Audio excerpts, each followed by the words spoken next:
The panic in her eyes was the first thing he noticed. In the bright, bustling daytime light of the cafe, she looked like someone silently begging to be rescued. The man across from her, loud, leaning too far into her personal space, ignoring her discomfort, kept talking as if she had no voice of her own. And if fate had not placed the single dad, Rowan Hale, right by the doorway with a tray of coffee in his hands, maybe no one would have stepped in.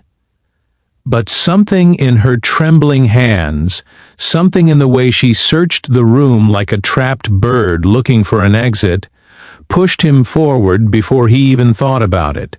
He didn't know her. He didn't know her story. All he knew was that she needed help.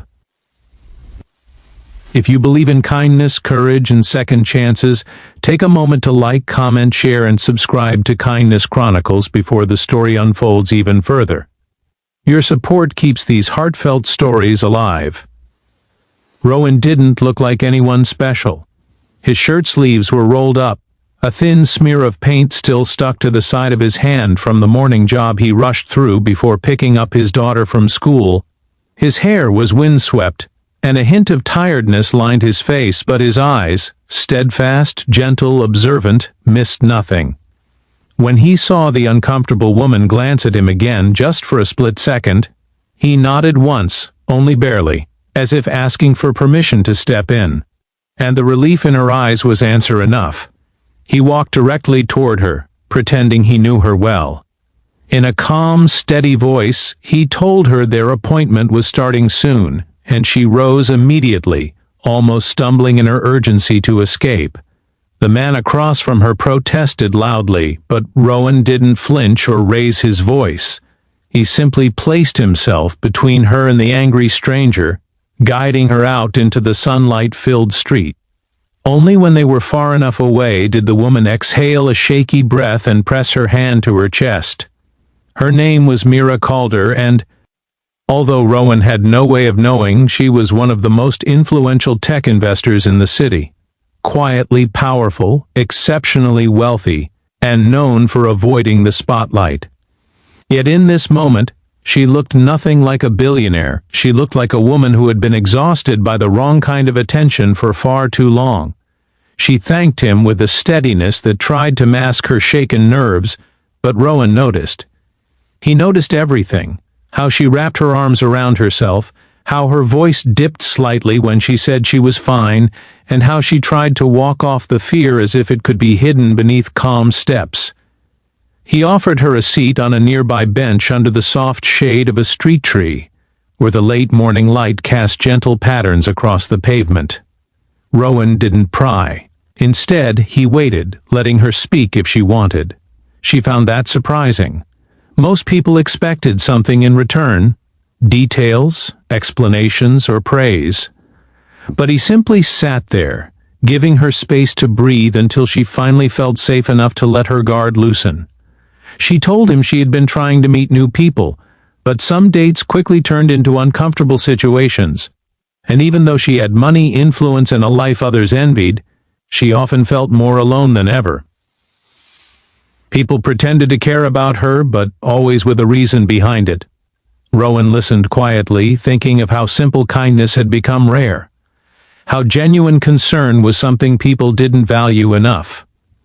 Rowan didn't talk about himself unless asked, but there was something grounded, steady, and sincere about him.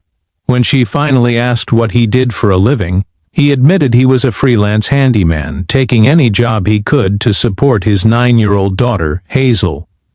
Life had not been easy since his wife passed away years earlier. He wasn't bitter about it, but the heaviness lingered in the small, quiet corners of his days.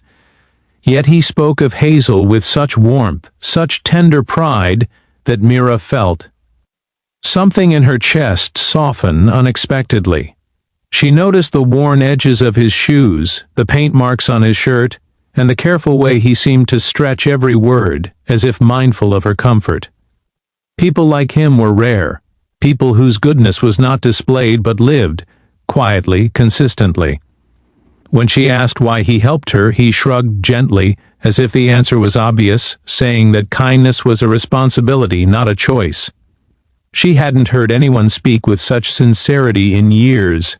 It made her wonder where men like him had been hiding. They parted ways shortly after, promising nothing and expecting nothing.